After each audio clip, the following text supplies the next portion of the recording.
Good evening, ladies and gentlemen, and welcome to the 142nd Annual General Meeting of Penrith Building Society. My name is Tim Bowen, and it continues to be my privilege to be the Chief Executive of your Building Society. But firstly, tonight we will have a short pre-recorded video presentation from the Chairman of the Board of Directors, Rob Cairns, followed by a presentation from me. So could I ask our host to firstly run these pre-recorded messages?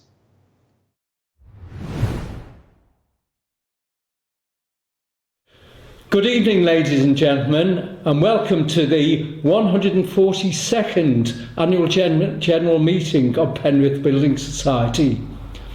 For those who do not know me, my name is Rob Cairns, and for the last few years I have had the absolute honour to be Chairman of your Building Society. Firstly, can I apologise for my rather unkempt appearance? But this message is being recorded before the 12th of April, when I hope to be able to visit my barber again. After having to make the AGM last year a virtual meeting, all of us at the Penrith were hoping so much to hold our AGM this year somewhere locally, when we would have the opportunity to meet our members face to face again and have a chat with you over a glass of wine or a cup of coffee. But when we heard the Prime Minister announce his roadmap on the 22nd of February, we knew that we would not be able to do this. 2020 was a very different year than we obviously expected, which presented us with a variety of new and different challenges. But even though the mortgage market literally shut down for a few months, we were still able to set one or two new records, which I will let our Chief Executive, Tim Bowen, tell you about shortly. I have a few thank yous that I must make. To my fellow directors for always being available and for governing the society so well over these difficult times. One of the records I think we've broken is probably having the most board meetings we have ever had in 1 year. Thanks to the executive team of Tim, Elspeth, Sue and Michelle, who have navigated the Penrith ship so ably over some very stormy waters. Thanks to our wonderful staff who have shown such agility and resilience, as well as frequently going the extra mile to ensure we have, throughout the pandemic, always been there for you. And lastly, thank you, our members, for your loyalty and understanding through these difficult times, and for transacting even more business with your local building society. I have one further piece of news for you. At the Penrith, we pay due regard to the UK Corporate Governance Code, which states that non-executive directors should only serve for a maximum of 9 years. I am now entering my 9th year, so will be stepping down from the board at the beginning of September, which is a month of our annual strategy event, which will mean my successor will be able to run that without any interference from me. I will very much miss being both the chairman and a director of the Penrith, and have very much enjoyed my term with such a great local building society. I am saddened that I will not be able to say goodbye to you personally, but like a bad penny, I am sure I will see some of you again at a future AGM, although sitting very much in the audience rather than presenting from the front. Thank you so much for voting me in year after year, which has been very much appreciated. But I do realise it is now the time for me to step down from the sector after a career of some 46 years, including stints as all the Cumbrian building societies. But I wish you and Penrith Building Society a very successful future. You all are certainly members of one gem of a building society. May I now hand you over to our Chief Executive, Tim Bowen, who will not only update you on our performance throughout 2020, but also take you through the AGM. Thank you and very best wishes to you all. Take care and stay safe. Good evening, ladies and gentlemen. For those who don't know me, my name is Tim Bowen. It remains my privilege and honour to be the Chief Executive of your Building Society. Allow me also to welcome you formally to Penrith Building Society's 142nd Annual General Meeting, which also, again for the second consecutive year, comes to you via virtual mediums. Whilst the members of the board are not here with me physically, for obvious safety reasons, please rest assured they are in full virtual attendance from the comfort of their homes. We continue to find ourselves in strange and unprecedented times in relation to COVID-19. And I'm sure all of us here tonight have had experiences through the pandemic to date that are unique to us as individuals, as well as our families and our friends. I'd like to thank everyone who has similarly joined tonight's meeting and the many of you who have already voted on our various resolutions. Your continuing support of the Society, particularly in these difficult times, is so very much appreciated. Tonight you've already heard from our Chairman Rob Cairns, who I thought summarised the Society's performance this year excellently. I look forward to giving you a little more detail a little later. Rob also mentioned the fact that he will be leaving the Society in September this year after 9 successful years as your Chairman. Rob has been a Building Society stalwart for many years, and his passion, expertise and knowledge of the mutual sector will both be missed and extremely hard to replace. His career has seen him work in senior roles in all 3 of the building societies that Cumbria is fortunate enough to have. On a more personal note, it would be remiss of me not to thank Rob personally for the support and challenge he's provided me over the past 3 years since I took over as CEO. 2020 was certainly unexpected and challenging, but we also had many successes, and I will update you a little later, as I said, in the statement regarding the pleasing results that we achieved, the actions that we took considering the pandemic, as well as how admirably our staff reacted and how loyal you, our members, continue to be. We would also like to, as we do each year, assure you that it's still very much the board's intention to remain an independent mutual building society. We firmly believe that there is still very much a place for us as your local building society, and that staying independent remains in the best interests of our members, our staff and the community here in Penrith that we serve. If you cast your mind back to last year's annual general meeting, I'm sure you may remember me advising that we had found 2 excellent replacements for our then retiring directors Alan Waterfield and Rich Vecare. You will have seen in the annual review and or on the website that we welcome both Kevin Parr and Rod Ashley to the Society, who've both added significant skill and value to our board and have settled in excellently. You will again note all members of the board standing for election or re-election tonight.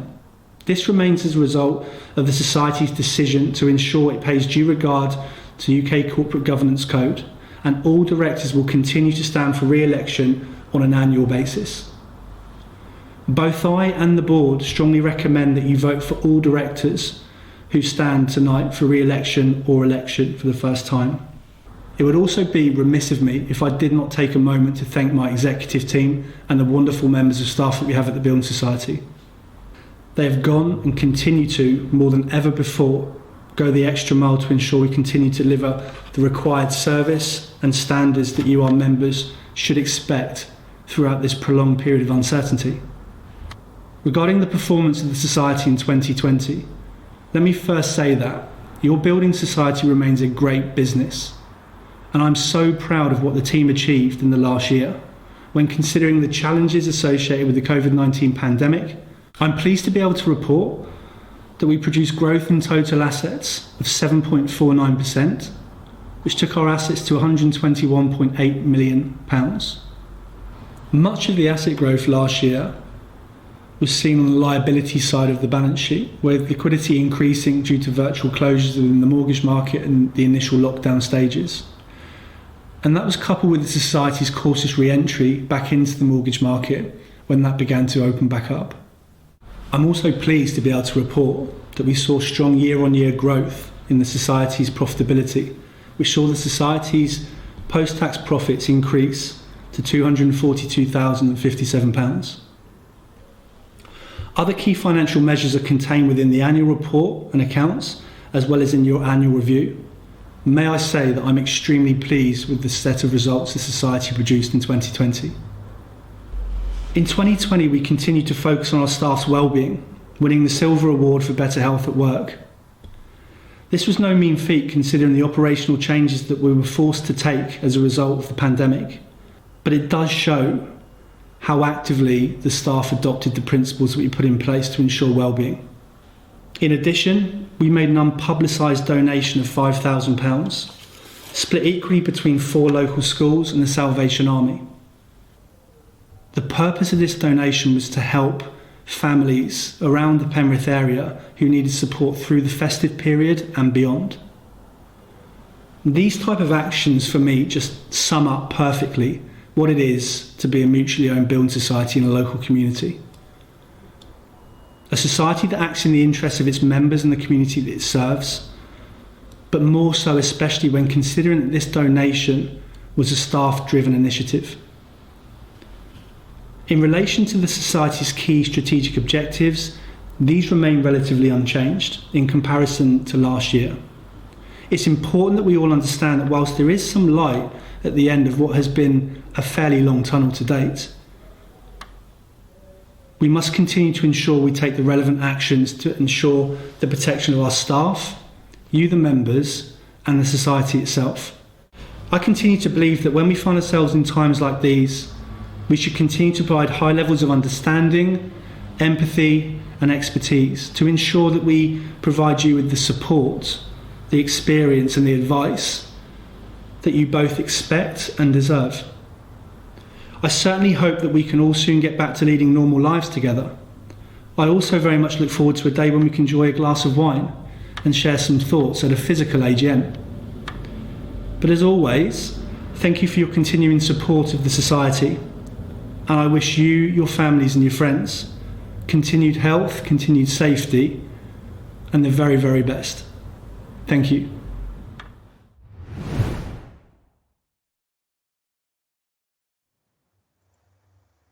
Well, welcome back to the live feed.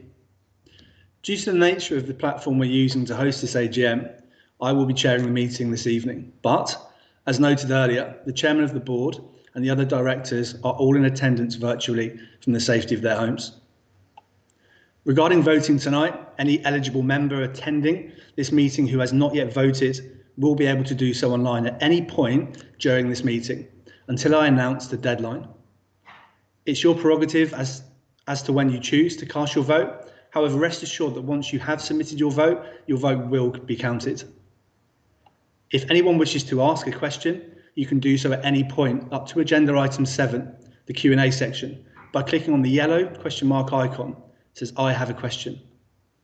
This will then be submitted directly to the Society via email. Please note, we will only be able to answer those questions that are relevant to the AGM during this meeting. If there are questions submitted that don't relate to the AGM, we will endeavour to respond to those in the next few days. I can also confirm that Corporate Mailing Solutions are acting as scrutineers this evening, and it's my pleasure to welcome both Ian Horton and Sally Cross to this virtual meeting. The voting results will be announced this evening at agenda item 8 and will be available along with the video presentations and recording of this meeting on the Society's website from the 10th of May 2021. A copy of the notice of AGM was provided in your AGM pack, and I will take this as read. The agenda for this meeting shown on the right of your screen will help you to take us through the meeting. With regards to apologies for this meeting, no apologies have been received. And also regarding the minutes of the AGM held on the 22nd of April 2020, I will also take those as read. So moving to agenda item 1, to receive the auditor's report. Let me state that there is no legal requirement for the auditor's report to be read at this meeting, and as such, it is not intended to do so. This can, however, be found in your annual review on page 23.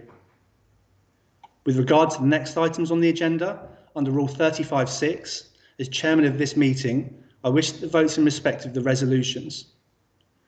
To receive the director's report, annual accounts and annual business statement for the year ended 31st December 2020, the approval of the director's remuneration report, the reappointment of Mazars LLP as auditor, the election and re-election of the directors, and the special resolution to amend the Society's rules.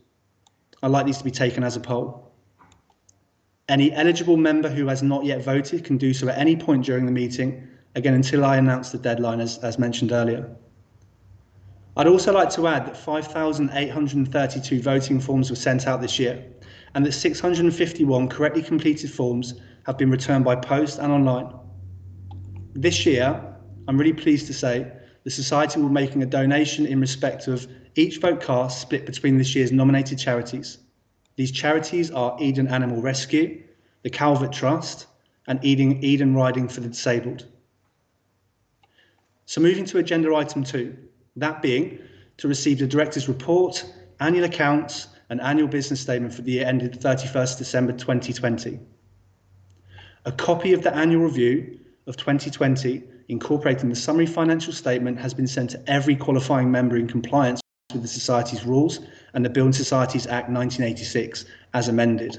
Incorporated within this document is a note to the effect that the annual accounts, director's report, and annual business statement were available on demand from the 26th of March 2021. Moving to agenda item 3, that being to approve the director's remuneration report for the year ended 31st December 2020.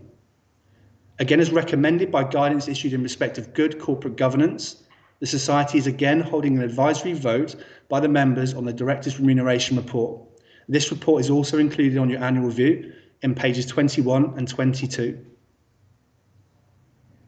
Moving to agenda item 4, that also being to approve the reappointment of Mazars LLP as auditor. Moving then to agenda item 5, that being resolutions for the re-election and the election of directors. Firstly, to elect Roderick McAlpine Ashley and Kevin Parr, and secondly, to re-elect the following: myself, Timothy James Bowen, Robert James Cairns, Richard Leslie Drinkwater, Elspeth Louise James, Janice Lincoln, and William Robert Charles Lindsay. Moving to agenda item 6, that being to consider and if thought fit to pass the following special resolution: that the rules of Penrith Building Society be amended in the manner specified in the document produced to the meeting and initialled by the chairman for the purposes of identification. Those who are voting at the meeting tonight, please complete and submit your votes now. If you have not already done so, this is now your warning that the voting deadline will now close in 2 minutes. So, whilst the total votes cast is being collated, we'll move to agenda item 7, the question and answer session. We have received 2 related questions from a member, Dr. Whitehouse. And I think it right that I read the questions. There's 2 parts to the questions. I'll read the 2 parts of the questions and then I'll attempt to offer an answer to each of those. So the first part of the question from the doctor is, whilst it is clear that the interest rates are very low, the Society is not offering any attractive accounts at the moment other than very basic instant access accounts that offers one of the lowest rates in the United Kingdom. No bonds, regular savers or ISA accounts are available at all. Why is this, and when can new, more attractive accounts be expected? So that's the first part of this question. The second part of the question is, prior to the new bonds, ISAs and regular savers being withdrawn, the more attractive accounts were restricted to being opened locally. Many similar organisations have opening restrictions, but usually these don't apply to existing members. Will the Society look at making its best accounts available to existing members either online or by post in the future? So thank you for your question, sir. To the first question, the Society fully understands the position noted in respect of the new account offering, and we are constantly reviewing our product lines and availability. So I feel this is an extremely valid challenge from you, sir. But on the other side, it is paramount for a society of our size to achieve stability within our balance sheet. To the second point, clearly the Society values and appreciates the loyalty within its membership, and I will absolutely take this point away and review that with my team. So in terms of the live questioning system now, excuse me while I turn away and see if we've had any questions. So I can confirm there's been no questions from this audience live here tonight. So moving to agenda item 8, that being the confirmation of the voting results, I can now confirm the votes have been refreshed and collated, and I'm pleased to confirm that over 90% of the votes cast have been in favour of each resolution, and therefore all resolutions are duly carried.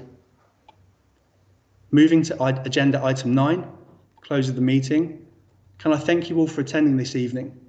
I would also like to thank Corporate Mailing Solutions for acting as scrutineers and for providing the system that has enabled those members who wanted to attend virtually this evening to be able to do so. But most importantly, thanks to you again. Your loyalty as members is always greatly appreciated. And can I wish you an extremely pleasant evening? Thank you very much.